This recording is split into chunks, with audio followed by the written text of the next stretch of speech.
मणिपुर जल रहा है। ये सीन किसी अफ्रीकन नेशन के नहीं है, बल्कि हमारे नॉर्थ ईस्ट रीजन का एक स्टेट मणिपुर, जो हिंसा से बुरी तरीके से ग्रस्त है। हालत इतनी गंभीर है कि लगभग 60 लोगों की मौत हो चुकी है। इसके साथ ही 2 IRS ऑफिसर्स को भी उनके घर से निकाल के मार दिया गया। इसके अलावा सेंट्रल गवर्नमेंट ने स्टेट की सिक्योरिटी अपने हाथों में ले ली है और सेना को शूट एट साइट का ऑर्डर दिया गया है। तो आइए समझते हैं कि आखिर मणिपुर में हो क्या रहा है।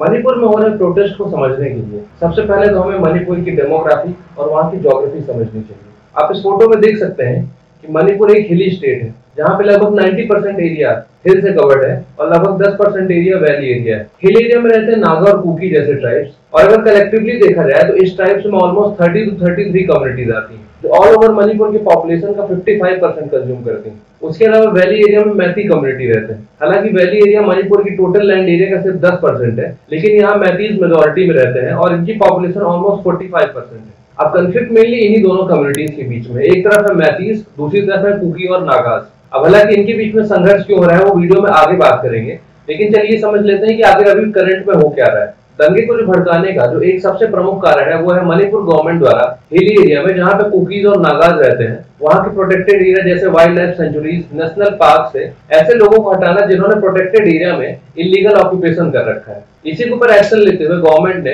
प्रोटेक्टेड एरिया में कई सारे इंफ्रास्ट्रक्चर, जिसमें मेनली चर्च आता है, जो बिलोंग करते हैं कुकीज और मैतीज को, इसको तोड़ दिया, जिसको लेके कुकीज और मैतीज में काफी ज्यादा डिससेटिस्फैक्शन था। बीच में इंटरप्ट करते हुए मैं आपको ये बता दूं कि कुकीज और नागाज मेनली क्रिश्चियन ट्राइब्स हैं, उसके अलावा मैतीज हिंदू डोमिनेटेड है। जब गवर्नमेंट ने उनके सैक्रेड प्लेस को तोड़ दिया, इसको लेके उनके अंदर काफी ज्यादा विरोध था। उसके अलावा प्रोटेस्ट को और भड़काने का काम करता है हाईकोर्ट का एक फैसला, जहां पर उसने मणिपुर गवर्नमेंट को ये डायरेक्ट किया कि मैतीज के द्वारा मांगे जा रहे शेड्यूल्ड ट्राइब के स्टेटस को कंसीडर किया जाए और इसको लेके कुछ कदम उठाए जाएं। The Manipur High Court has directed the state government to submit recommendations to the Union Ministry of Tribal Affairs for the inclusion of Meiteis in scheduled tribes. अब मणिपुर हाई कोर्ट का ये डिसीजन आना ही था कि कुकी और Naga tribes ने इसका विरोध करना शुरू कर दिया और इसके खिलाफ ऑल ट्राइबल स्टूडेंट यूनियन ने मणिपुर के 10 डिस्ट्रिक्ट्स में रैली निकाली। पर रैली के बीच में चूरचंद्रपुर डिस्ट्रिक्ट में वायलेंस हो जाता है, जहां पे एक तरफ मैतीज थे और दूसरी तरफ ऑल ट्राइबल स्टूडेंट यूनियन, जिसको मेनली कुकी और नागाज डोमिनेट करते हैं।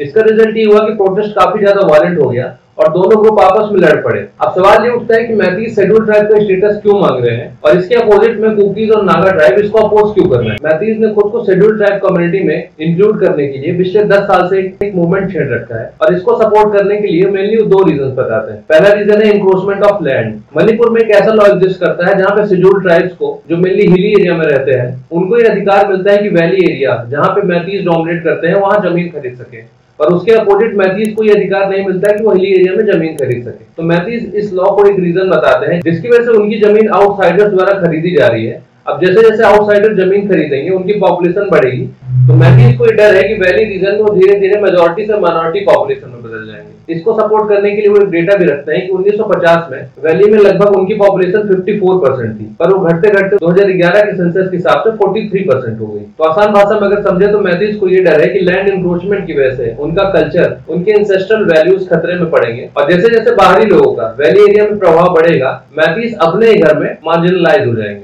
We are asking for our survival. We want to survive in our ancestral land. That is the most important point. इसके अलावा जो दूसरा मेन रीजन है वो है इलीगल माइग्रेंट्स। हमने देखा कि कैसे पिछले साल म्यांमार की सेना ने वहाँ के लोकल ट्राइब्स को कैसे परसिक्यूट किया, जिसकी वजह से वहाँ के कई सारे ट्राइब्स इंडिया में इलीगली घुस आए और नॉर्थ ईस्टर्न स्टेट्स में कई सारे राज्यों में फैल गए और मणिपुर इससे प्रभावित होने वाला सबसे बड़ा राज्य है। अब जैसे जैसे इलीगल माइग्रेंट्स मणिपुर में बढ़ रहे हैं, वो हिल एरिया के साथ साथ वैली एरिया में भी सेटल हो रहे हैं, जिसकी वजह से मैतीज को फिर से डर सताने लग गया है कि उनकी सिविलाइजेशन और उनकी लैंड इंक्रोच कर ली जाएगी और वो धीरे धीरे माइनॉरिटी बन जाएंगे। अब हालांकि मैतीज द्वारा किए गए शेड्यूल्ड ट्राइब की डिमांड को कुकीज और नागा ट्राइब्स के द्वारा बहुत ज्यादा अपोजिशन का सामना करना पड़ रहा है और उनका ये मानना है कि मैतीज को शेड्यूल्ड ट्राइब स्टेटस नहीं मिलना चाहिए। अब इसको प्रूव करने के लिए ये साइड भी काफी ज्यादा मजबूत तर्क रखती है। जैसे पहला, हिस्टोरिकल डोमिनेंस। नागा और कुकी ट्राइब के रिप्रेजेंटेटिव्स का ये कहना है कि हिस्टोरिकली मैतीज ने मणिपुर एरिया को डोमिनेट किया है और भले वो मणिपुर के 10% एरिया में रहते हैं, लेकिन मणिपुर के पॉलिटिकल सिस्टम और वहाँ के एडमिनिस्ट्रेटिव सिस्टम में मैतीज का काफी ज्यादा इन्फ्लुएंस है। इसको इस बात से समझा जा सकता है कि मणिपुर लेजिस्लेटिव असेंबली में 60 सीटें हैं और 60 सीटों में से 40 सीटें मैतीज द्वारा फिलअप करी जाती है।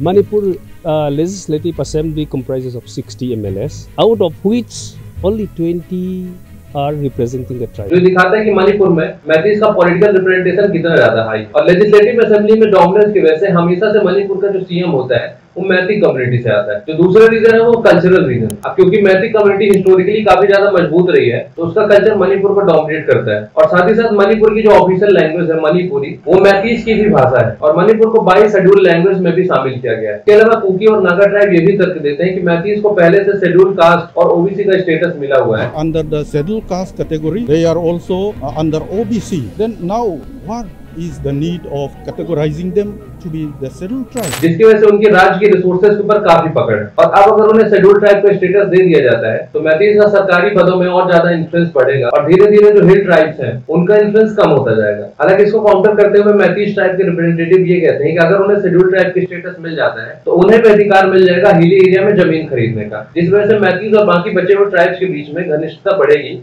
और धीरे धीरे जो कॉन्फ्लिक्ट है वो कम होते जाएंगे। हालांकि इस प्रोटेस्ट की वजह से जहाँ पे 60 से ज्यादा लोगों की मौत हुई, उससे यही सामने आता है कि कुकीज और मैतीज के बीच में कितनी ज्यादा दूरियां हैं और उनको एक दूसरे के पॉइंट ऑफ व्यू कहीं से भी वैलिड नहीं लगते। तो सवाल उठता है कि लॉन्ग टर्म में ऐसा क्या सोल्यूशन हो सकता है जिसकी वजह से ऐसे कॉन्फ्लिक्ट को फ्यूचर में टाला जा सके। मेरे हिसाब से जो अल्टीमेट सोल्यूशन हो सकता है वो है इकोनॉमिक डेवलपमेंट। इसको एक एग्जांपल से समझा जा सकता है। जब 2003 में गुजरात में दंगे हुए थे तो गुजरात के बाकी एरिया में तो हिंदू मुसलमान आपस में लड़ रहे थे, लेकिन सूरत में देखा गया कि ऐसा कोई भी घटना वहां से सामने नहीं आई। उसका रीजन एक ही था कि वहां की जो भी बिजनेस है वो हिंदू डोमिनेटेड है और वहां पे जो कर्मचारी होते हैं मुस्लिम होते हैं। तो अगर बिजनेसमैन को अपना बिजनेस चलाना है तो उनको वर्कर्स की जरूरत पड़ेगी, और अगर वो अपने वर्कर्स से ही लड़ लेंगे तब तो कर चुके बिजनेस। तो इसी कॉन्सेप्ट को मणिपुर में भी अप्लाई किया जा सकता है, जहां पे इकोनॉमिक डेवलपमेंट किया जाए और सारी कम्युनिटीज को आपस में ऐसे इंटीग्रेट किया जाए जहां पे उन्हें हमेशा एक दूसरे की जरूरत पड़ती रहे। तो आज के वीडियो में बस इतना ही, पर जाते जाते मैं आपको कहूंगी चैनल को सब्सक्राइब कर ले, बेल आइकन को दबा लें, जैसे ऐसे इन्फॉर्मेटिव वीडियो आप सबको समय से मिलते रहे।